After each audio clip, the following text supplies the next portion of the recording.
Bem-vindo ao podcast Maternando Consciência, levando aba para casa, escola e lazer, com Caterine Dantas e Dani Botelho. Oi, pessoal, eu sou Caterine Dantas.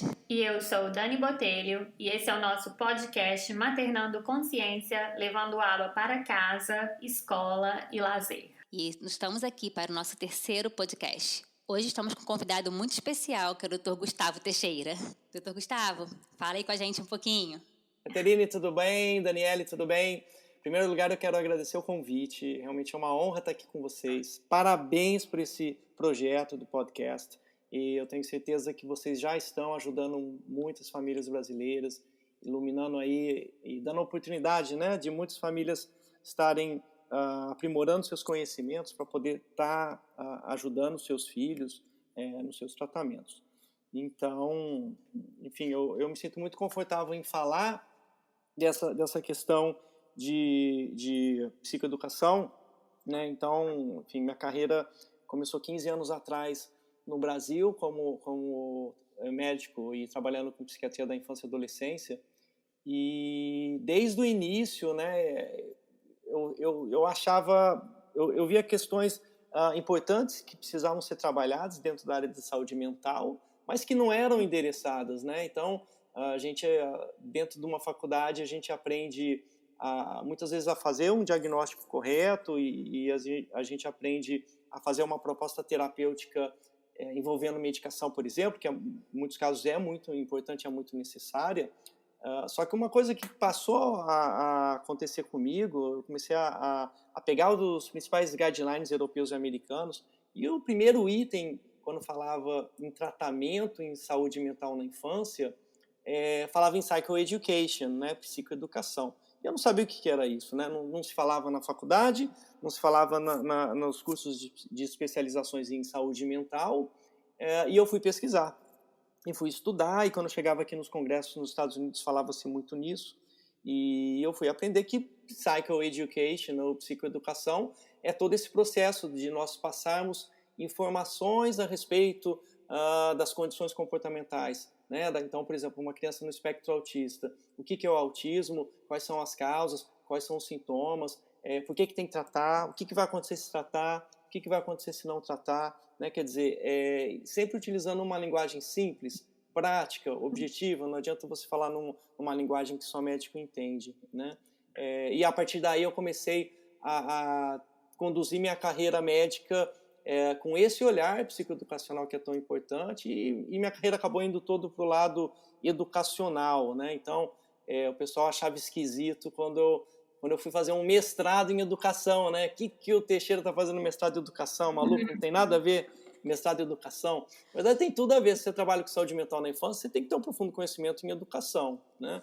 E fui escrever meus livros, meus guias. A gente não tinha praticamente guias psicoeducacionais, então fui escrever meus livros para pais e educadores, falando de saúde mental infantil. Comecei a ter muito convite para palestras em escolas, em universidades, e minha carreira foi mesmo para o lado da educação, né? E fui fazer meu mestrado em educação numa universidade americana, na Framingham State, perto de Boston, e a partir daí eu fui convidado para ter um curso de psicoeducação na infância e adolescência para professores da região de Boston, de uma outra universidade, na Bridgewater State University. Então foi a partir daí que eu acabei criando um alicerce educacional e psicoeducacional dentro de uma carreira médica, né? Algo bem esquisito, né, para muitos. E, bem, eu acabei fazendo isso por cerca de 15 anos, e há 3 anos eu decidi emigrar com a minha família aqui para os Estados Unidos, né? Eu queria ter a oportunidade de criar meus filhos aqui, no sistema educacional americano, que eu gosto, que eu acredito. E durante esse processo de vinda para cá, já trabalhando muito com psicoeducação, eu acabei criando uma empresa de educação, juntamente com o João Roberto Magalhães, um empreendedor do Rio de Janeiro, e a gente criou o CBI of Miami, que é uma empresa de ensino online focada inicialmente em treinamentos dentro da área da saúde mental da infância. Inclusive, nosso primeiro curso foi um curso sobre autismo, né, o Manual do Autismo, baseado num dos meus livros, Manual do Autismo. E, assim, eu fiquei surpreso com o interesse, né? Quer dizer, em uma semana nós tivemos cerca de 400 alunos inscritos, e daí foi um movimento que só veio a crescer. Então, foi assim em 2016, no final do ano eu me mudei para cá, para Weston, na Flórida.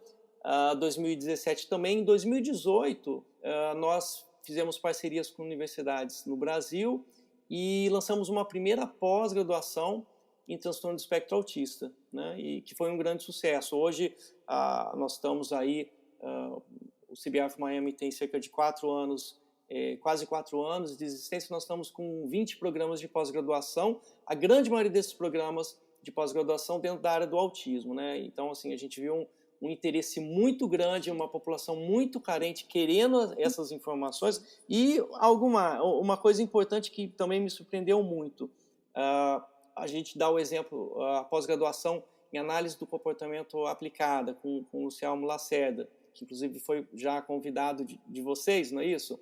Ele vai falar, já convidei ele já topou falar com ele já é porque ele está muito ocupado, né? Então, mas como eu comentei com vocês, o brasileiro que mais publica, que mais faz divulgação científica no Brasil se chama Luciano Lacerda, ponto final. Não tem comparação, né? Não dá tempo nem de ler, não dá tempo de ler, não. Não dá para competir com ele. Mas, assim, uma coisa que me surpreendeu muito, isso ocorre na pós-graduação dele e nas outras pós-graduações, uma parcela muito grande dos alunos são pais que querem uma formação, por exemplo, em análise do comportamento aplicado, com o Selmo, que não vão se profissionalizar, eles não estão aprendendo para se tornar profissionais da área, mas eles querem sim aprender as estratégias, as técnicas comportamentais para aplicar com seus filhos.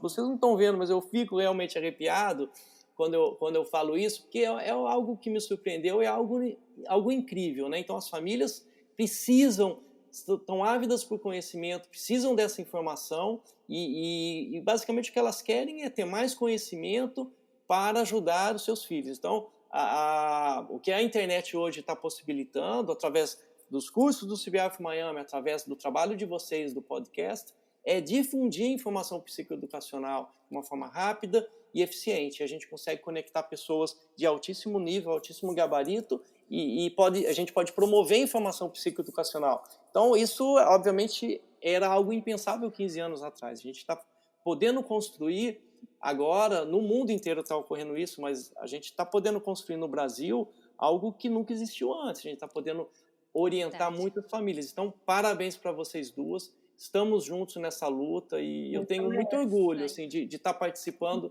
desse processo de transformação. Eu falo isso, né? A gente acredita no poder transformador da educação e aos pouquinhos a gente vai dando nossa contribuição e ajudando mais famílias, né? Acho que é isso que a gente tem que pensar assim. Sempre, o foco sempre é ajudar. E só uma curiosidade, hoje em dia você faz algum atendimento direto ou não? Você fica por trás mesmo da CBI of Miami? Eu realmente estou aposentado da clínica, digamos assim. Eu não clinico mais. Eu basicamente cuido dos programas pedagógicos, dos treinamentos do CBRF Miami, das pós-graduações, e trabalho exclusivamente com educação. Na verdade, é uma outra coisa esquisita, né, que as pessoas não têm dificuldade de entender. Eu costumo dizer que eu era um médico que queria ser professor, né? As pessoas dão risada. Mas quando eu tomei a decisão de imigrar para cá, e o CBRF Miami ainda não existia, e a gente entrou no processo e o governo americano concedeu, quando o governo concedeu o Green Card, daí que a gente foi desenvolver o projeto do CBI, né? Mas o meu plano era me mudar para os Estados Unidos para dar aula exclusivamente, né, em universidades aqui, né? Então realmente eu sou um médico que queria ser professor e hoje eu estou feliz e tenho orgulho de me considerar um educador e não clinico mais, trabalho exclusivamente com educação e minha missão de vida é realmente tentar ensinar mais psicoeducação. O governo americano me concedeu o Green Card para que eu pudesse trabalhar com psicoeducação exclusivamente e eu tenho muito orgulho de poder estar contribuindo um pouco com isso e conhecendo pessoas muito especiais que que militam nessa causa há muito tempo. Então, Luciano Lacerda, Maria Elisa Fonseca, e um grupo grande de profissionais aí que eu estou tendo o prazer de trabalhar junto.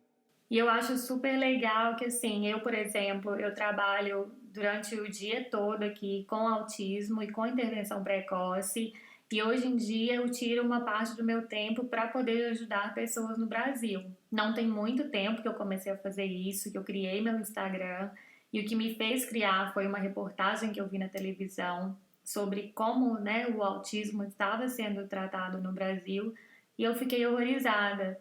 E eu lembro que eu falava com meu marido, eu tenho que fazer alguma coisa para poder ajudar lá. E eu acho incrível que foi uma coisa que nunca passou pela minha cabeça, mas hoje em dia eu sou capaz, né, morando aqui, morando em um outro país, de ajudar através do conhecimento que eu adquiri aqui e que ainda aprendo todos os dias, de ajudar no Brasil.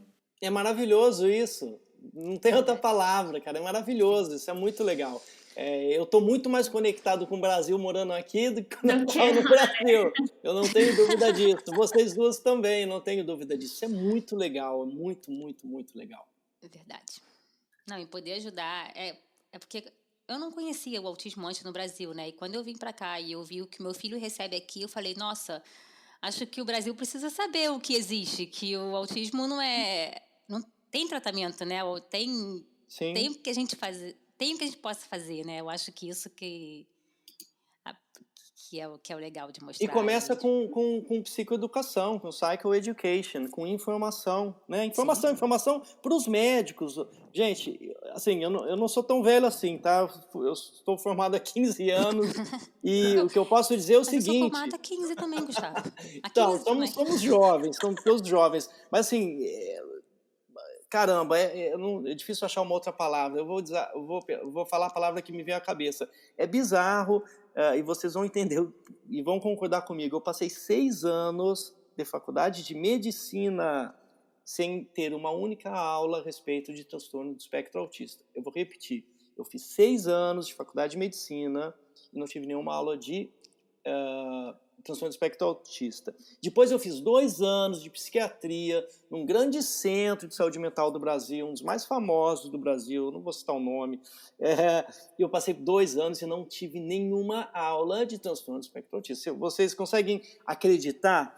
8 anos de educação formal em duas grandes instituições de ensino, 8 anos de educação formal e não tive nenhuma aula de autismo. Né? Então, assim, acho que a gente já evoluiu muito nesses 15 anos, é muito legal, tem muito mais a evoluir e sim, o que a tecnologia está podendo nos dar de oportunidade agora é incrível, né? E com certeza a gente vai conseguir transformar. E qual é o reflexo desses 15 anos? E eu acho que um dos motivos de estarmos juntos agora é que pensa no impacto.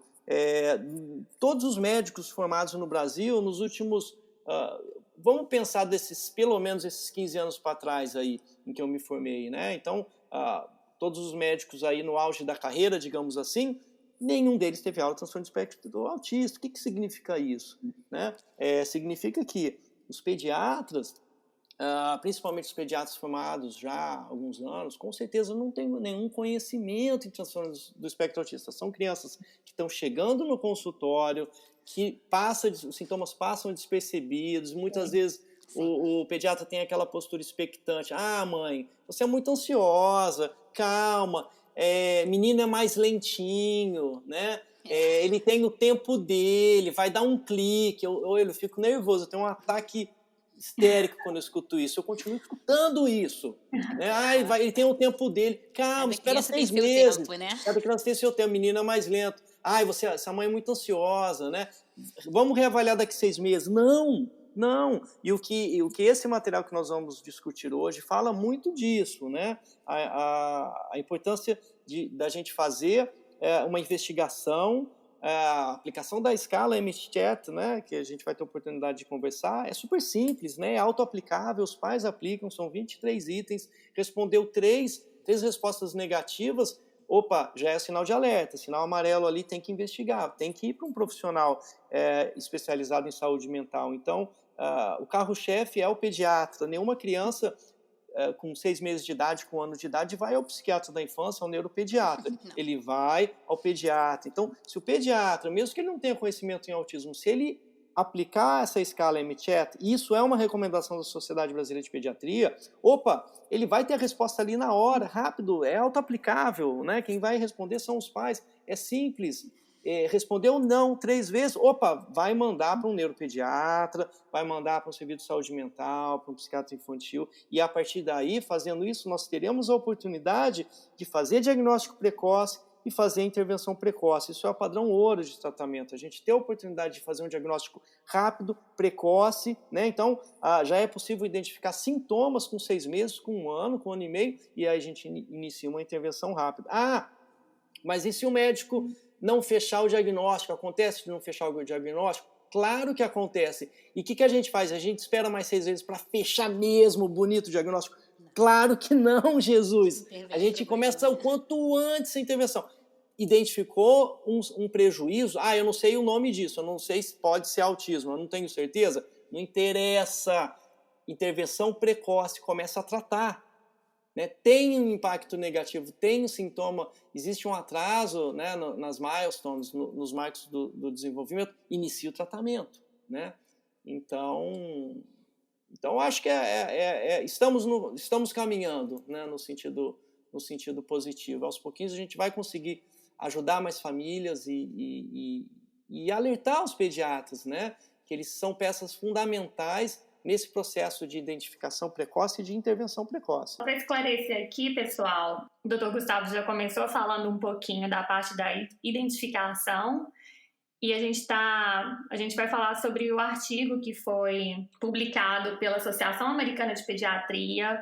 Foi a publicação volume 145 de 1º de janeiro desse ano, né, de 2020, que fala da identificação, da avaliação e dos tratamentos de crianças com autismo. Esse artigo vai ser o nosso foco hoje, e a gente vai falar um pouquinho sobre cada parte como ele já começou a falar, né, da identificação precoce de todos os sintomas, de como o diagnóstico é feito seguindo o manual, o DSM-5, que é o DSM-5, e um pouquinho também sobre as intervenções recomendadas pela Associação Americana de Pediatria. Eu queria que o Dr. Gustavo falasse para a gente quais seriam, né, esses sintomas e como o médico pode, né, dar o diagnóstico segundo o DSM-5. Ótimo. Então, Caterina, o que acontece é o seguinte, né? Isso é uma coisa que a gente já sabe muito bem. Uma criança diagnosticada precocemente com transtorno de espectro autista, e se a gente tem a oportunidade de fazer uma intervenção precoce com essa criança, os resultados dela serão muito melhores. Né? Isso não ocorre apenas com transtorno de espectro autista. Né? Se você tem uma criança hipertensa, né? Se você tem a chance de fazer o diagnóstico de hipertensão com 2 anos de idade, obviamente vai ser melhor tratar nessa idade do que esperar ela completar 15 anos para fazer o diagnóstico. Ela vai ter uma série de consequências negativas decorrentes dessa patologia, digamos assim. Então, isso se aplica a várias condições médicas, inclusive o transtorno do espectro autista. Então, a idade média de diagnóstico no Brasil é mais de 8 anos de idade. Né? Então, quando a gente faz diagnóstico nessa idade, existem intervenções que podem ajudar essa criança? Claro que existem. Tem criança que é diagnosticada na adolescência, outras até na idade adulta. Tem intervenção? Tem. Essa criança vai se beneficiar? Claro que vai se beneficiar do tratamento. Entretanto, se nós temos a oportunidade de fazer o diagnóstico precoce, o que é isso? Com 1 ano de idade é possível fazer esse diagnóstico. Às vezes, com menos de 1 ano de idade já é possível identificar sintomas importantes. Né? Se nós temos a possibilidade de identificar isso, iniciar uma intervenção, como eu falei anteriormente, mesmo que não se feche o diagnóstico, não pode esperar. Essa postura expectante de muitos médicos é uma postura completamente equivocada, errada. Identificou sinais, sintomas precoces de autismo, a gente inicia uma intervenção já. E daí você fala, mas o que eu tenho que estar de olho? O que o pediatra tem que estar de olho? A gente tem que estar de olho, basicamente, em prejuízos na aquisição de linguagem, né? Então, prejuízo na aquisição de linguagem verbal e não verbal. O que é isso? Linguagem verbal, a capacidade da criança falar. Né? Então, por volta de 1 aninho, se a criança ainda não fala nenhuma palavra, 1 ano e meio não fala nenhuma palavra, né? Ela não se comunica verbalmente com os pais. se ela, comunicação não verbal, a troca de olhar, por exemplo, se ela não olha para a mãe, né? A gente às vezes percebe um bebê com sintoma autístico, naquele momento íntimo de interação, de amamentação, o bebê não consegue olhar nos olhos da mãe, não fixa os olhos na mãe. Quando tem um barulhinho ali e o bebê está no berço, esse bebê normalmente ele procura de onde vem o barulho, né? Ele olha para o lado, né? Essa criança, quando ela se depara, esse bebê, né? Ela se depara com um adulto fora do seu círculo de confiança, então ela se assusta, né? Se ela vê a mãe sorri, ela sorri de volta, né? A triangulação de olhar, tá ali o papai e a mamãe com a criança de 1 aninho, então o papai está falando, a criança olha para o pai, daí a mãe começa a falar, ele vira o olhar para a mãe, depois vira de volta para o pai. Então essa triangulação de olhar também, às vezes a gente percebe que não existe. Manda tchau, uma criança com 1 ano de idade é capaz de mandar tchau com um significado social. O que é mandar tchau? Se despedir, né? Então, essa criança com 1 ano, 1 ano e meio de idade, que ela não é capaz de mandar tchau, ela não aponta para os objetos, isso é muito comum. Daí a criança vai lá, pega na mãozinha da mãe e leva a mãe até a geladeira, por exemplo, né? Ela não aponta, não mostra, não fala. Então, assim, prejuízos nessa capacidade de comunicação verbal ou não verbal, uma dificuldade de interação social, isso chama atenção e é possível identificar esses sintomas de uma forma bem precoce. Além disso, a presença de padrões repetitivos, estereotipados de comportamento, né? Então, se a criança tem, por exemplo, o flapping que a gente fala, né? Aquele movimento repetitivo com as mãos, estereotipado, né? O rocking, né? Ela move o tronco para frente e para trás. Isso normalmente em casos mais graves fica nítido, né? A identificação desses sintomas. Então, no fundo, o que a gente vai tentar descobrir o mais precocemente possível? Se essa criança tem um atraso na capacidade de se comunicar, né? Verbalmente ou de uma forma não verbal, a capacidade de interagir com o outro, né? E a presença desses possíveis padrões repetitivos de comportamento, né? É algo que, por exemplo, na escala MCHAT, é uma escala que os pais mesmos podem responder. Então, é uma recomendação da Sociedade Brasileira de Pediatria que todo pediatra faça o rastreio de sintomas autísticos com crianças com menos de 1 ano e meio de idade, né? Então, eu vou dar um exemplo aqui, algumas perguntas que tem no MCHAT. O meu filho gosta de se balançar, de pular no seu joelho, né? Quer dizer, ele interage com você. Seu filho tem interesse por outras crianças. Seu filho gosta de subir em coisas como escadas ou móveis. Gosta de brincar de esconder, né? Nos Estados Unidos é o peekaboo, né? Então, aquela coisa de você botar os olhos, tampar seus olhos e falar: cadê a mamãe? Aqui, achou, né? Ou se você esconde um objeto, a criança ela olha, né? Ou se a criança, se você joga a bola, ela entende que ela joga de volta a bola, né? Se algo que ocorre que assusta a criança, o que essa criança faz? Ela vira o olhar para a mãe, né? E espera a reação da mãe. Então, assim, é importante que a gente possa identificar esses sintomas. E uma coisa interessante que eu sempre observei na clínica as mães são muito habilidosas em identificar isso, né? Principalmente se é um segundo filho. Se é um segundo filho, ela é PhD, ela sabe, né? E assim, eu lembro que era bem frustrante, posso dizer. Eu ficava meio revoltado quando chegava no consultório e a mãe falava: doutor, eu falava para o médico, olha, o meu filho é diferente, né? Quando eu comparava com o irmão mais velho, era diferente, né? Mas ele pediu para esperar, falava que eu era ansiosa, né? Então, assim, essas histórias se repetem, né? Claro, as coisas estão mudando, a gente tem um número grande de pediatras que estão já tendo esse olhar diferenciado, que estão fazendo o rastreamento. Isso é muito importante para que a gente possa pegar essas crianças com uma idade bem precoce para iniciar a intervenção. Lembrando assim, gente, o nosso foco aqui é o autismo, só que eu trabalho com várias crianças, eu faço avaliação em bebezinhos que têm alguns atrasos, mas não necessariamente serão diagnosticados com autismo. Por isso que é importante a gente ter certeza que o pediatra está acompanhando os marcos de desenvolvimento.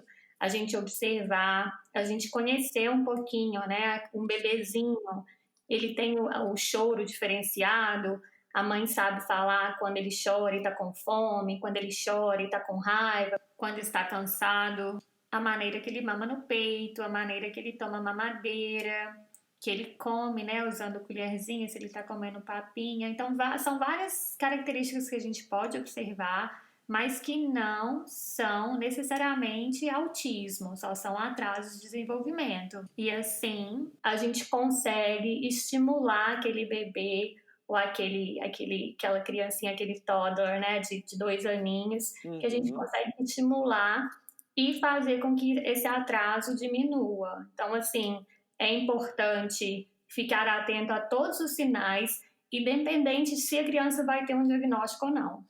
Sim, e eu acho que é legal, né? No Brasil, o pediatra acompanha a criança todo mês, né? Tem países que não. Mas eu lembro de ir com os meus filhos no pediatra todo mês. Então, assim, o pediatra ele consegue acompanhar bem a evolução da criança, né? E a gente tem no Brasil, assim que nossos filhos nascem, a carteirinha que o Ministério da Saúde dá, é obrigatório. E lá tem os marcos de desenvolvimento que uma criança pode fazer. E lá diz direitinho, né? O que ela tem que começar a fazer, até o limite que ela teria que estar fazendo aquilo, né? Então, assim, claro, naquele meio, cada criança tem seu tempo, né? Só que nessa caderneta diz exatamente o tempo de início e o tempo que ela tem que estar concluindo aquele desenvolvimento dela. Isso que é... Não existe, então, aquela frase, cada criança tem seu tempo. O tempo é nesse meio, né? Que eles colocam até ali, entre 3 e 4, claro. 3 e 5 meses. Aí Exatamente. ele vira, senta, né? O tempo é bem naquele tempinho ali. É porque daí, assim, se a gente tem essa oportunidade de aproveitar essa janela, uma verdadeira janela de oportunidade de fazer uma intervenção precoce, é maravilhoso, né? Então essa criança vai poder evoluir muito, né? A gente vai batalhar contra os prejuízos que estão começando a aparecer, né? Então é muito legal se a gente tem a oportunidade de identificar sintomas precocemente, fazer uma intervenção cedo, mesmo que às vezes não dá nem para fechar o diagnóstico, a gente ainda, estamos na dúvida, não tem problema. Tem um prejuízo específico que a gente já identifica, a gente já vai começar a tratar hoje. Então, pessoal, fiquem de cima no pé do pediatra de vocês. Sim, é importante. O conhecimento é ouro. A gente vai deixar o link também para vocês acessarem os marcos de desenvolvimento infantil do 0 aos 5 anos, que está disponível em português no site do Centro de Controle e Prevenção de Doença dos Estados Unidos. E além dos marcos, eles têm ideias de estimulações que a gente pode fazer quando a criança mostra algum atraso. É um material super importante, principalmente para as famílias que não sabem por onde começar. Dr. Gustavo, no guideline também, eles citam, né, os exames genéticos, né? Então, assim, qual a sua opinião sobre exames genéticos? O que o teste genético, né, pode ajudar o indivíduo com autismo, né, hoje, nos dias de hoje? Bom, eu confesso que eu não peguei esse boom que está ocorrendo agora das testagens genéticas, né? Então, esses últimos 3 anos tem ocorrido um crescimento muito grande dos microarray, né, cromossomial, e esses estudos estão crescendo no Brasil. O que eu vejo é o seguinte: isso é sim o futuro do tratamento do autismo e de todos os transtornos de desenvolvimento, né? Isso é o futuro, né? O tratamento vai sim ser personalizado. A partir do momento que você consegue fazer um diagnóstico genético, a gente vai poder individualizar o tratamento. Entretanto, esses testes ainda são muito caros, né? E eles não são capazes ainda de identificar, digamos, todas as alterações possíveis, porque tem muita coisa que ainda nem foi descoberto, né? Então, em primeiro lugar, o transtorno do espectro autista, isso é importante, já que a gente está falando de testagens genéticas, a gente entender o que causa o autismo, tá? Os autismos. Então, o transtorno do espectro autista, ele tem sim um caráter genético importante. A grande maioria dos casos de transtorno do espectro autista tem sim uma correlação genética, tem vários estudos interessantíssimos, estudos que são citados inclusive nesse guideline da Academia Americana de Pediatria. Então, por exemplo, quando você faz uma avaliação com bebês idênticos, então são aqueles gêmeos idênticos, né? Aqueles bebês idênticos que têm um código genético idêntico. A correlação, se um irmão tem autismo, a chance do outro também estar no espectro autista, o desenvolver o transtorno do espectro autista, chega até 98%, entre 95% e 98%. Enquanto que se esses gêmeos são gêmeos não idênticos, com código genético diferente, essa correlação vai cair bastante, né? Podendo ficar em torno de 30%, 40%, 50%. Né? Então, assim, o caráter genético é muito importante. O que acontece quando a gente faz esses exames, o que vai ser procurado são mutações no código genético. Então, é o que é chamado de copy number variant. Então são pedacinhos do DNA que são deletados, que são apagados, ou pedacinhos do DNA que são acrescidos ali. O gene é acrescido um pedacinho de informação genética. Eu não sou geneticista, né? Não é a minha área de especialização, mas obviamente eu tenho que ter algum conhecimento a respeito disso. Então o que esses exames buscam são essas mutações. Não são todas as mutações que são conhecidas ainda, né? Então é possível também que você pegue um trecho do DNA, faça essa testagem e não apareça nenhuma alteração, né? Porque na hora ali foi feito um trecho do DNA que não tenha uma alteração genética, né? E tem muitas alterações que precisam ainda ser descobertas. Então, assim, ainda é algo polêmico, não tem como afirmar. Eu nunca recomendei, não é algo preconizado ainda. Eu acho que o futuro do tratamento vai ser individualizado a partir dessas testagens genéticas, mas a gente tem muito que aprender ainda, né? Lembrando que tem muitos casos que a gente consegue até encontrar uma alteração ali, sim, mas não existe ainda um tratamento individualizado para aquilo, né? Então, eu acho que para algumas famílias pode ser interessante, né? Para uma família que, por exemplo, tem uma condição financeira considerável, que não vai fazer diferença para ela, né? E ela, de repente, é uma família ansiosa e quer fazer uma testagem, quer tentar identificar uma alteração genética, ótimo, eu não vejo problema algum. Então, basicamente, né, se essa família tem condição e quer fazer o teste, ou tem história familiar, né, então tem história na família de doenças genéticas já identificadas, tudo bem, ela vai fazer esse teste, ela vai ter um resultado. Então, se encontrar ali um pedacinho do gene que existe uma alteração em copy number variant, tem uma mutação ali conhecida, então isso pode ser informação importante para passar para o geneticista, né? Porque é uma família, por exemplo, que tem uma história genética, né, de uma alteração, tem primos, tem tios com alguma patologia genética. Isso pode ser interessante. Agora, para aquela família que às vezes ela tem dificuldade até para fazer o tratamento do filho, né, e vai fazer um investimento grande num exame que não é a solução dos problemas, é um exame que não vai dar um resultado preciso, que muitas vezes tem médico que faz a solicitação desse exame e nem sabe o que fazer com o resultado, né? Então é importante a gente entender que a avaliação de transtornos do comportamento, incluindo os transtornos do neurodesenvolvimento, são avaliações clínicas, depende de uma detalhada e complexa avaliação clínica, em que o médico vai sentar, vai escutar a família, vai investigar toda a história pregressa dessa família, desde o período gestacional até os dias atuais, os marcos evolutivos do desenvolvimento da criança, né? Então vai procurar identificar prejuízos em comunicação verbal e não verbal, prejuízos em interação social, se existem padrões repetitivos estereotipados de comportamento, então o que a gente já falou anteriormente, e daí ela vai avaliar depois a criança, ela vai ter a oportunidade de avaliar a escola, solicitar uma avaliação pedagógica dissertativa para o professor realmente botar no papel o que ele acha importante para falar a respeito da criança, caso a criança já esteja inserida num sistema educacional, né? Ou se ela tiver profissionais acompanhando. Então, assim, é um trabalho detetive, né? Deixar claro que é uma avaliação clínica. A clínica soberana, não serão exames. Os exames podem ser utilizados como exames complementares, eles vão complementar a clínica, mas o diagnóstico é clínico, tá bom? Então isso eu acho que é algo realmente importante da gente explicar. Então, pessoal, muito obrigada, doutor Gustavo Teixeira, por ter tirado um pouquinho do seu tempo aí, né, super corrido, para poder participar aqui com a gente. Gente, essa é a nossa primeira parte, tá, do podcast com ele. A gente vai ter uma outra daqui 2 semanas para finalizar falando um pouquinho das intervenções que foram recomendadas nesse artigo. Então, fiquem ligadinhos, por favor. Daqui 15 dias tem mais informação. O Dr. Gustavo vai estar com a gente de novo. Para quem quiser mais informações sobre o Dr. Gustavo ou para quem quiser informações sobre o CBI of Miami, o trabalho que eles fazem lá, dando cursos, oferecendo a pós-graduação em ABA, eu vou deixar as informações na descrição do podcast e a gente volta daqui 2 semanas. Pessoal, muito obrigado. Espero que vocês tenham aproveitado esse episódio do podcast e nos encontramos daqui 2 semanas no próximo episódio.